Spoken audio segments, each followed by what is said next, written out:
Idaho. And to start, let's talk about just the goals of storage, the objectives. I know it sounds academic, but we can always keep in mind these objectives and what can be achieved in storage and what can't be achieved, as well as what gets changed in order to deal with diseased potatoes or suboptimal potatoes. Let's go through these quickly. Well, one of the basic, obviously, goals of storage is to maintain quality and minimize losses. That's the foundation of what we're wanting to do. So what are some of the specifics? Well, we need to minimize carbohydrate losses. That means like those respirational losses. That's loss of starch of those potatoes into the air and out the louvers or out the doors. We need to provide humidity to minimize evaporative losses. So that means the water that's being lost directly out of the potato, and again, being into the environment and out the doors. We need to provide oxygen, fresh air to those potatoes. Then, because they are respiring, we need to remove that carbon dioxide. We can't let those elevate too high. And then remove heat, and that is respirational heat, as well as heat coming out of the field. We just need to maintain it at what desired temperature we want based upon what quality we're desired for those potatoes. So some of the other goals we have in storage that we can deal with is drought wet potatoes. So if you have any considerations, like there was late season rainfall, or if there are diseased breakdown issues, then we could try to dry those out and prevent those. We need to maintain processing quality. Obviously, that is what's extremely important with the potatoes that you're storing in this conversation. We need to avoid condensation because any kind of free moisture on those potatoes really does elevate your risk for disease breakdown and spread in storage. And sometimes, unfortunately, we have to deal with suboptimal potatoes. And so what we do to deal with those suboptimal potatoes, let's just say a diseased or rotten one, so there's sometimes consequences to the sound ones or the healthy ones or the good ones in that storage. So that's always a balance act between those. We talk a lot about how important that early storage management phase is. And really, it does start the minute any potatoes in that storage, that management will affect those potatoes. And so what's our goals here again? What we're trying to do here is to favor wound healing, which is important in terms of trying to ward off any diseases coming in through those wounds, as well as to heal those up in terms of not having any excess weight loss or water loss from those wounds. You're also trying to stabilize the pile conditions at this time, because that's very important. When you start having different temperatures and different things going on with those potatoes in there, is that it can then lead to a little bit more management difficulties in trying to deal with it later on. So we're just trying to make it a little bit more equal in that storage. So, but conditions at this time, or management and conditions that you do, can affect wound healing. It can affect fry color. It can affect weight loss, disease development, any kind of moisture or condensation on the potatoes, and then overall it can affect quality, right? But a lot of these comments that we're going to make about early storage management absolutely is cultivar dependent. And just realize that a lot of these decisions on what you're doing have to be specific to a certain cultivar. Now, the current industry recommendations, or let's just say the textbooks, are these things listed here. So you need to harvest with pulp temperatures between 7 and 18 degrees, remove field heat immediately. Then you're going to cure those potatoes for 2 to 3 weeks between 10 to 13 degrees C, and then you're going to ramp those down to a holding temperature, slower or faster, depending upon what the expectations of those potatoes are. And then plus 2, what obviously you have the ability to, how fast you have the ability to cool these. But remember, these are textbook considerations. They don't necessarily always hold true. So there's a lot of give and take within this. So let's start with the first one. The first is harvest with pulp temperatures between 7 and 18 degrees C. Now, that's just a range that we're given, and it's a pretty wide range, because we have to realize that there's risks when we harvest outside that ideal range. But what's important is that it's not absolute. Those really are squiggly lines at 7 and at 18. Because again, some varieties or some conditions may not allow you to be at those warmer temperatures at 18 degrees C, or what's going to happen at 7 degrees C or below. Also, too, sometimes with harvest, we're not allowed to harvest in that perfect conditions. And so just at least knowing what those risks or consequences can be if you are outside these ranges, then you can start to make some modifications in storage to deal with those risks. These temperature ranges are often dictated or arranged just because we're trying to avoid bruising. Black spot bruise on the right, shatter bruise on the left.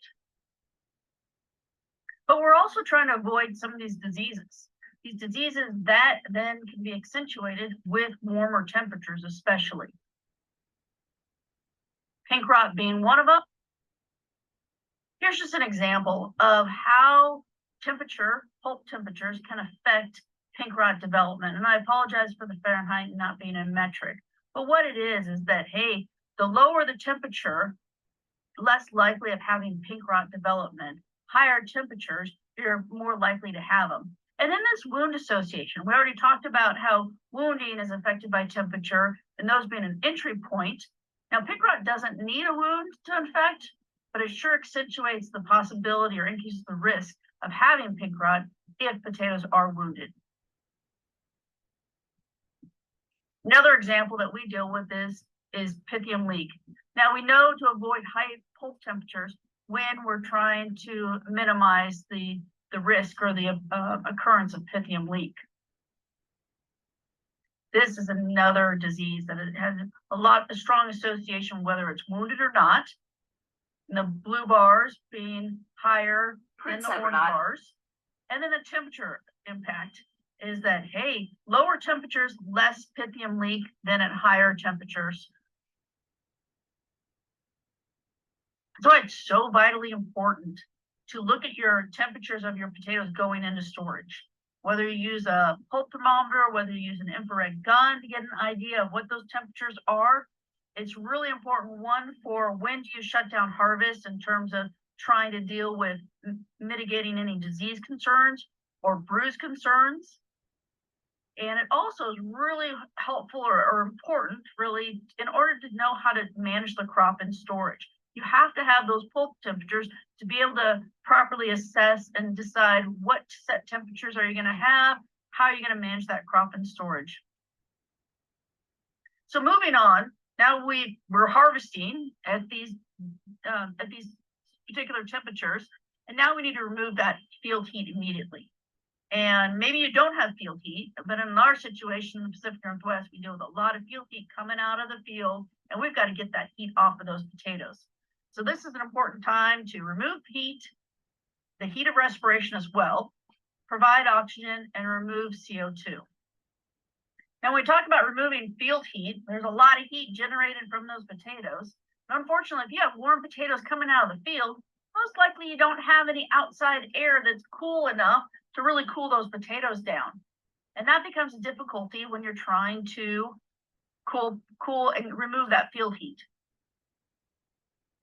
If you don't have outside cooling air to be able to remove that field heat, the next option would be refrigeration and having availability of that. Now, trying to get that kind of heat load off of potatoes can really demand a lot of refrigeration power at this time. And so be aware that a lot of the refrigeration units that we may use in our industry may not have the ability or the capacity to really pull down that amount of heat, or it may take a lot of time. Now, respiration rates of these potatoes are absolutely at their highest at harvest.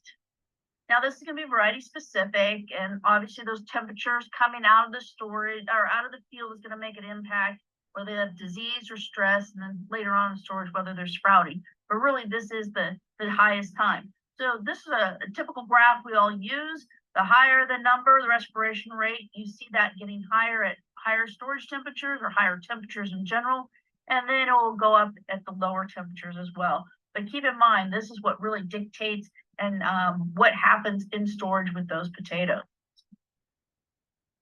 So these potatoes are being harvested. What if you decide that, hey, I'm going by that range that we were told. I'm going to stop harvesting at 18 degrees C. Now, theoretically, if we do this math out on a calculation on a sheet of paper, let's just say, if we theoretically put those 18 degrees C potatoes into storage, and there's no cooling air because it's hot outside too, because of respiration, and what respiration does is that it gives off CO2, water, and energy, and that energy is primarily in the form of heat. So if we do again the calculations, that's about half a BTU per hundredweight per hour. So that 18 degrees theoretically could turn into 21 degrees after about 12 hours. So if you're not able to somewhat try to cool those potatoes, or at least even maintain them at 18, your problem or your ability to cool those potatoes became more difficult, as well as then diseases could increase on you. There's just an example of Pythium leak and how fast this disease can take over in your storages. Day one, a little bit, you can see here, but by day 4, we have extensive disease breakdown in those potatoes. So you don't have a lot of time when you're dealing with a disease like Pythium leak to be able to cool down those potatoes in time.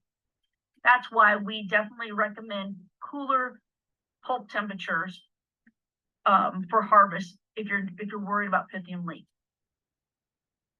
Here's an example of where we looked at different varieties and their susceptibility to Pythium leak. And you may not grow these same varieties, but what I'm just trying to show here is that varieties can have differences in susceptibility. So let's just say if you're growing a Narcoda versus a Bannock's going to be a greater risk of developing a certain disease, in this case, Pythium leak.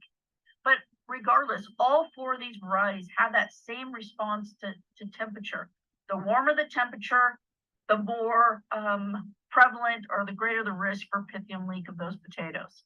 So be very acutely aware, if you are worried about Pythium leak, is to minimize your storage or your harvest temperature, or try to cool those potatoes off as soon as possible. Now, you may be dealing with grape blight, pink rot, Pythium leak, any of these kind of wet rots that can really break down your storages. But a lot of times what we're really worried about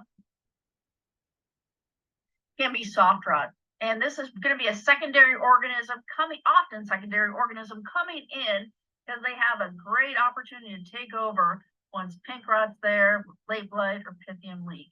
And so this is the one that you're really will melt your storages and cause a lot of decay in them. And so, but it can be very responsive to temperature. So this is where if you are worried about having more disease coming out of the field, we got to cool those potatoes as soon as possible, because that will at least retard or limit the potential for soft rot development to come in after them and melt those piles. Here's an example of Pythium leak. And Pythium leak gives off a lot of water. And you can imagine that just is a lot more difficult to deal with for how rapid that these can decay and cause an issue in your storage. So both Pythium leak, and here's an example of frost, have a potential of rapidly decaying and producing a lot of water. And that water then has to be managed some way, because what it's going to do is cause issues with that free moisture on healthy potatoes and potentially cause them to decay and rot as well. So in both these situations, you have a lot of liquid. And here's just an example of how much liquid you can get from even one potato. Breaking down in this situation, it was due to being frozen or frosted. But look, you're getting almost 70 milliliters, or let's just say a shot glass or something, from one single potato. And that can really add up to very quickly into how much water or liquid you are having that storage. So be aware of what the disease or the problem can do in terms of how rapid your response has to be. So that means, again, that water, that liquid has got to be exhausted out of the system. And that gives difficulty in itself. Just how do you manage all that additional moisture and making sure that it's not just coming back on your potatoes?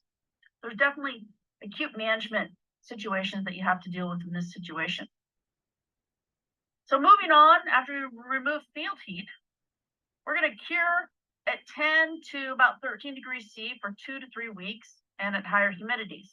Now, I'm going to stop right here and really emphasize that we've already gone through the process of removing field heat, but really curing starts at the same time. So these actually need to be blended together. Even though there might be two separate recommendations, curing begins the first hour, minute, whatever you want to say, when they're in storage. So keep this in mind when you start talking about how we need to cure potatoes, because they start wound healing themselves the minute that they're in storage and after they've been wounded.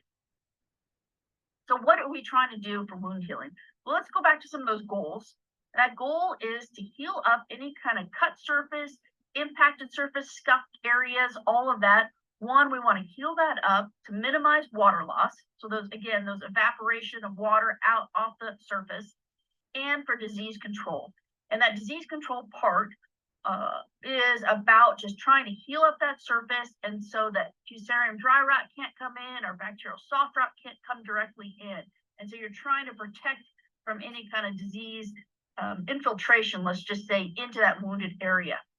But remember, we already had this discussion at this time that you're wound healing, and it's also during removing field heat, if you have field heat, is that this will impact your sugars or your fried color, weight loss, quality, and disease development. So just remember, it takes time to heal, but we don't need to spend a lot of time here because healing does occur more rapidly than we think. Now, here's just an example of where we're wanting to look at a couple different varieties and how fast do they wound heal. So we're able to measure these wound healing units, and we don't need to get into that too much. But a couple things I want to point out is that, one, these three varieties wound heal at different times, different durations. Russet Burbank, a little bit faster than potentially Clearwater or Ranger Russet. Also want to point out is that what we did here was that we just cured them at their wound healing temperatures, either at 18 degrees C at the red line or lower at 7 degrees C, the blue line. And you can see is that we can actually measure that, hey, the red line goes up faster because we're wound healing those potatoes faster at those warmer temperatures. And then also, hey, the blue line, lower storage temperatures or curing temperatures, is that they are slower to wound heal. What we can see is that at one point the red line drops down, and what that's going on is that those cores are starting to decay. You can see that in the Burbank, where it starts to decrease with decay. So that was just emphasizing is that we don't want to be at warm temperatures for too long. That can cause us an issue with disease development. But we definitely want to wound heal our potatoes. Now, what if we took these three same varieties and went ahead and cured them, again, just for 2 weeks, either at 7, 13, or 18 degrees C, and then then put them back down to all the same temperature, and then watch to see what happens with weight loss over time. Because again, that's one of the goals of trying to cure these potatoes at these warmer temperatures early on. So that red line is the 18 degrees C. So we cured them just again for 2 weeks, and we're still at the beginning of the storage season, but we're still seeing the effects of it 150 days later in storage, higher weight loss. Now you can go back to say, it's like, hey, but we actually had greater wound healing at that temperature. Well, the problem is that warmer temperatures also accelerate the amount of weight loss you're going to have due to evaporation. So again, it's that balance act. You don't want to lose it due to any wounds, but once your wound healed, now you're just losing due to evaporation from the potato. And then also that blue line, actually that blue line is in the middle of between all of these, and that's at 7 degrees. That's that colder temperature. What this is indicating that, yeah, it had greater weight loss as well, primarily because it was a little bit slower to wound heal. So really we go back down to 13 degrees being the lowest in terms of our wound healing or our weight loss over time. And it really did translate into greater weight loss overall if you are curing at those warmer temperatures. So it really goes back to whether it's field heat at that time that you can't get off or deciding to cure at warmer temperatures too, is that you will impact your weight loss with time in storage. So what about color, fried color? Obviously that's abundantly important right now. how much does that matter in terms of what we do up front in the storage season and how it can impact color? Well, it has the same sort of impact. Again, 2 weeks early on, we're just making decisions whether they're at 7, 13, or 18 degrees C early on. And then what happens? Well, then they're down all the same temperature that we hold them at. So those decisions made a huge impact on color. So this percent of glucose, the higher the glucose value, the darker the fry color, right? So that blue line, obviously those colder temperatures that we're at can impact and have severe consequences on glucose levels and then darker fry color. What we also see is that with the red line, that being at those warmer temperatures, we have lower glucose levels, and that we saw throughout the whole storage season. Again, they're at the same holding temperature for months and months and months. All we did was change those first 2 weeks. So it really sets the whole stage on what happens throughout the growing or the storage season. And here's just an example of what they look like after about 4.5 months in storage. The colder temperatures on the top, you can see a little bit of that discoloration or that coloring on those fries. And really, even though there are statistical differences between the 13 and the 18 degrees C, they are all US number ones or very light fry color and all extremely acceptable. So getting back to these early storage management decisions or temperatures. So again, our standard wound healing is 2 weeks from 10 to 13. Again, I'll pause here and remind everybody, it actually starts the minute that they are at any kind of temperature when they first enter storages. So it can be that they're a lot higher temperature, and it doesn't mean that you have to come down and then hold and wait at these 10 to 13 degrees C. Wound healing's already occurred. So this is what's important, is that recommendation does not factor in the time removed field heat. So we have to do that. And especially higher temperatures, we already saw, they actually heal faster. And so be very aware of what temperatures you're at and how long you're holding there. Now, obviously, the outside air or your refrigeration capacity or what those temperatures are at and the potatoes themselves will all dictate your ability to cool potatoes down. But just be aware of, again, some consequences that can have if we can't get those temperatures off those potatoes. So then now all of a sudden we're ramping down these potatoes, let's just say. And what's interesting is that, let's just say if you're at 14 days for 13 degrees C, if you ramp 0.1 of a degree a day, that would still make you 65 days above 10 degrees C. So now you're 65 plus another 14, you're at 80 plus days in that wound healing recommendation that we already had just at 2 weeks. Let's just say you can ramp a little bit faster, 0.2 of a degree. Now you're still 30 days above 10 degrees. And so what's really important is to make those calculations that we can include that ramping into our curing temperatures and part of this early storage temperature management in order to obtain our objective of wound healing those, to minimize water loss or weight loss, and to ward off any diseases. So let's circle back around to a diseased potato. Whether again it's pink rot, pythium leak, late blight, one of the things that can cause a wet rot, and that concern with soft rot. So it's been shown that, hey, if you are really concerned about soft rot at this time and you have high presence of these diseases, it is in your best interest, one, to reduce temperatures as quickly as possible, to, let's just say, in this on the lower range of that curing temperature, let's just say 10 degrees C, as well as to reduce humidity. Now you start making decisions about reducing humidity, you always have to make the decision on what are the consequences of the rest of the potatoes in storage. Now that is a case-by-case situation in terms of what temperature, what humidity you reduce those down to, and what your expectation then is of those potatoes.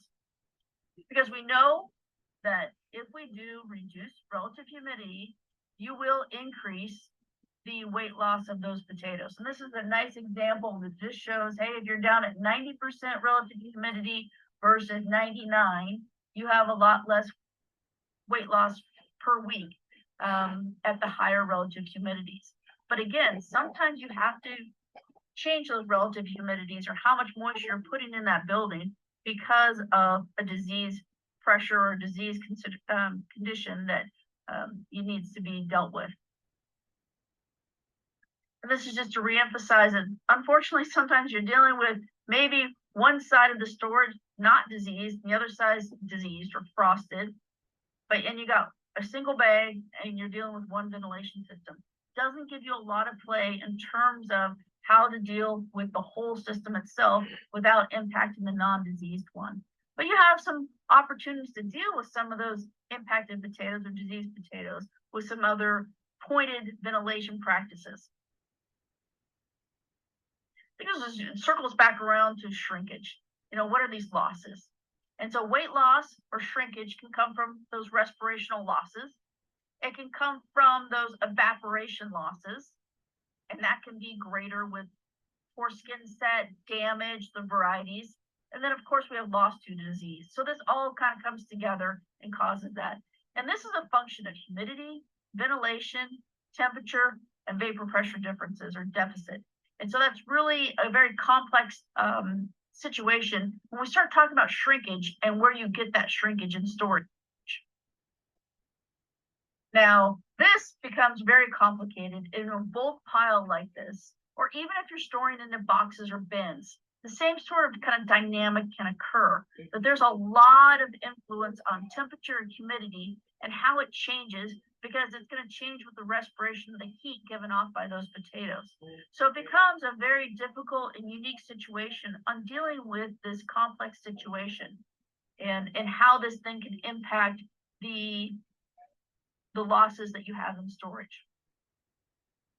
But what we do know is that we're going to lose our greatest amount of weight in that first month in storage. And here's an example where we looked at Russet Burbank over 3 different temperatures, over 8 storage seasons.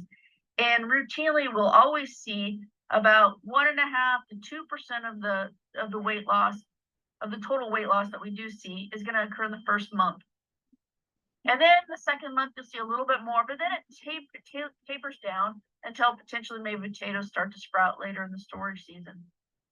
And so this is when you have your highest evaporation, highest respiration, you have incomplete skin, your potatoes are wounded, you have your highest temperatures, you're making all these management decisions on humidity and temperature and things like that, and then you have that disease component that can come into play too. So this is why we really stress that early storage management or decisions being made. This is where you can make or break in terms of being able to play with not losing as much weight or losses in storage. So when you talk to the engineers and when they when they calculate out how much loss you're going to have per week in a storage, well, L in this, they can put it in an equation. L is loss.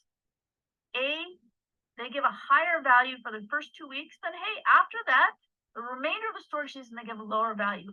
That's their way of emphasizing that the first 2 weeks in storage are critical in terms of how much loss you're going to have. Now, the S is sprouts, the percentage of sprouts, and that obviously is going to happen later in, but it also indicates how important those can add up into in terms of being a factor of weight loss later in storage. But then the bulk of it, the one that's being multiplied by all this, is the vapor pressure differences. And that has to do with the temperature of the potato, the relative humidity. It leads back into that very complex nature of what's going on. And this is where you are going to get like true shrinkage or losses from those potatoes. But then you start adding other things, like we already mentioned. You add in respiration, you add in variety, you add in damage, wounds to these potatoes. And here's just an example that, hey, if these potatoes are not wounded, let's just say what we call a UTC, or if they're bruised, moderately or even severe, you cut back about 0.5% of your weight loss by not bruising those potatoes or minimizing those bruises. So this is a good place why it's so important to try to look at your handling situation and really try to modify things as much as possible to minimize the amount of impact these potatoes have. both not only for some sort of entry point, because a shattered bruise is a great entry point for fusarium dry rot, soft rot, pythium leak, pink rot, but it's also adds to weight loss. And again, it's just because even though you're going to wound heal these up in storage, you're still having that immediate weight loss out of those. So anything you can do that will decrease loss in storage.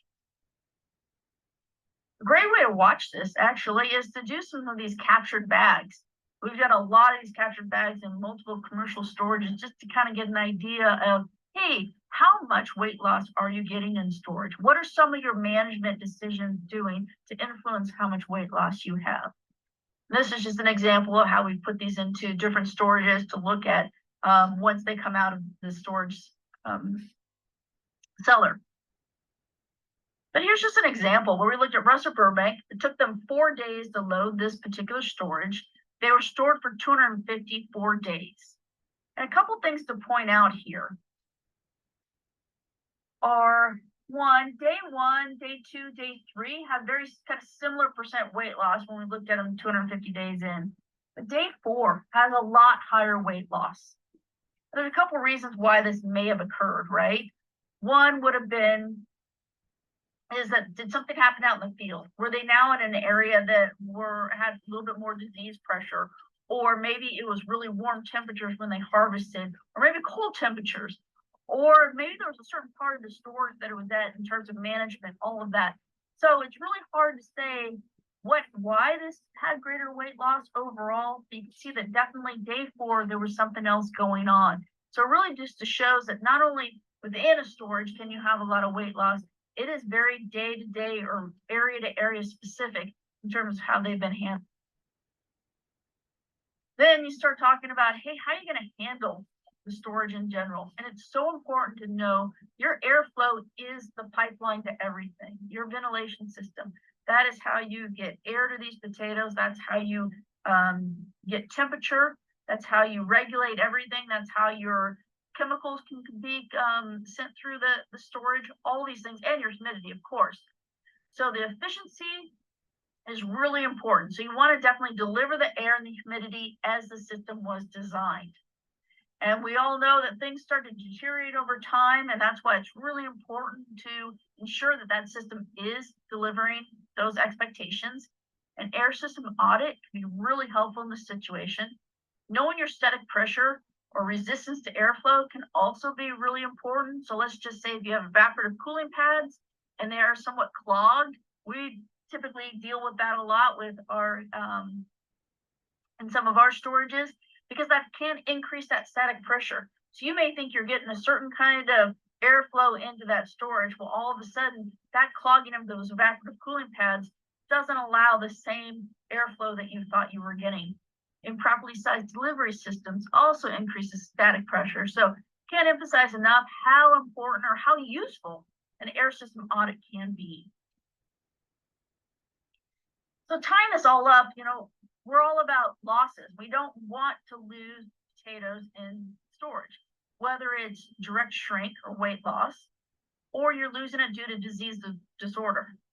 And this is where I'll get a little bit up on in terms of how important it is to identify what the issue is, because that allows you to do some current management in storage or to avoid it in the future.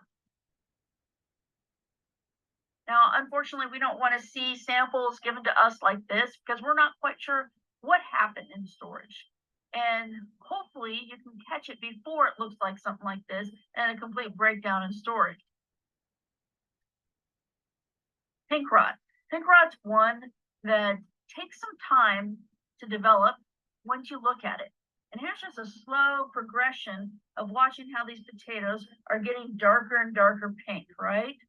You have to be patient with this disease in terms of grabbing a sample, looking on the outside, seeing if you see maybe the lentils are blackened, it's soft to the touch, it's starting to weep, different colors, cut it in half, and then display it out and give yourself some time. And then it will classically show some of this discoloration or this pink discoloration. Pythium leak is one that, at least in our area, the people get kind of confused with, primarily because, again, they're in that wet rot category together. But you can see that this is definitely more of a gray color or black color. Also can be considered more of a shell rot. Rots more from the, even though it needs an entry point from the outside to start, then it just really decays the middle and it's very liquidy as we already. Here's a side-by-side example or video of showing the two diseases side by side. Pink rot being on the left-hand side. See that we're squeezing it, not a lot of liquids coming out. It definitely shows that pink discoloration. It's fairly firm to the touch, primarily because soft rot hasn't come to break down too early so far. But on the right-hand side, we have an example of pythium leak. And here I just want to show is that how we're squeezing that, how much more liquid comes out of the tuber. Also the color you can see is a little bit different, a little bit grayer, but really that liquid is a strong component of what distinguishes this disease from pink rot, as well as then some of the management that we're going to have to do in storage to deal with that much more water. You can buy yourself a little bit more time with pink rot, not as much with pythium leak. That's why we can't stress enough how important knowing those temperatures are of your pulp temperatures are. So that is your greatest control, especially when it comes to pythium leak. Now, in North America, we have the opportunity to apply some post-harvest sprays that can be an additional tool for us in terms of some of these diseases that we're dealing with. In particular, Fusarium dry rot, pink rot, silver scurf, not yet for pythium leak. But this also goes back to what tools we have is our ventilation system. Air is going to be so important at this time if you're dealing with any kind of diseases early on in the storage season. So here's a good example of a duct system that we use, above ground duct system, where they are not aligned properly. And the duct holes are pointed to the ground. This will not give us the air that we need to properly, one, control temperature in that building, two, allow humidity where it needs to be, and three, also it just allows any kind of, if there's a hot spot above it, you're not getting the air that you need to be able to try to control that. So very important in any situation, regardless of what kind of ventilation system you have, that it is properly designed and properly executed and put together. Because what we're trying to avoid are absolute breakdowns like this and a lot of loss of crop due to ventilation system and disease development.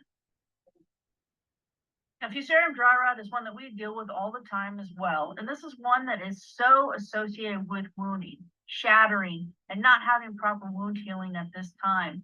And so then the organism, the pathogen can go in there and infect, and then just slowly decay your crop in storage.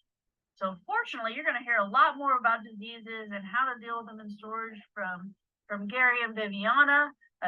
But just want to relate that this is something that, hey, it might sneak up with you later in storage, but really we have to backtrack and go back to the beginning of storage, even actually out in when you're harvesting and handling, because that's going to be the beginning that sets the stage, and then how you wound heal them up, and then whether you're going to get Fusarium dry rot developed later on in storage.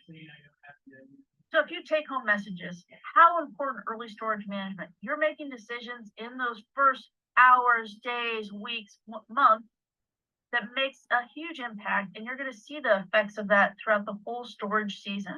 So be acutely aware. We understand it's a crazy time. It's a chaotic time. A lot of things are happening, but a little bit more emphasis into certain areas hopefully can minimize some of the losses you can have in storage. Having some of that information from the field and relating into how to handle it in storage can be absolutely vital.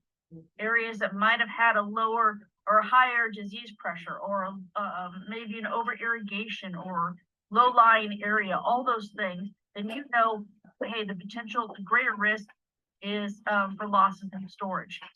It's really important too, is that those, even though we give those recommendations, a lot of textbooks, we're all academic, we give these textbook recommendations, they're not absolute. They're just kind of guidelines in terms of how to handle this. So that guideline of 7 to 18 degrees, again, those harvest pulp temperatures are very variety and condition specific. So you might have to lean one way or the other, also depending on the conditions. but just know if you're outside these ranges, even if that you have the potential for impacting then the quality. You want to minimize your shatter bruise, especially how it influences so much of our disease entry points, as well as then potential weight loss and storage. And then also factor in all those temperatures for curing. Use the whole system. Once those potatoes come in, they start curing at that time. So it's not a separate situation in terms of waiting for them to get all the field heat down and coming down to those temperatures. Wow. It's a very complex situation and integration between humidity and temperature and how we use those for disease and quality management. Unfortunately, we have a lot of experts out there that can help manage that and make those decisions on what is the best temperature and humidity to be at based upon what's going on in your storage.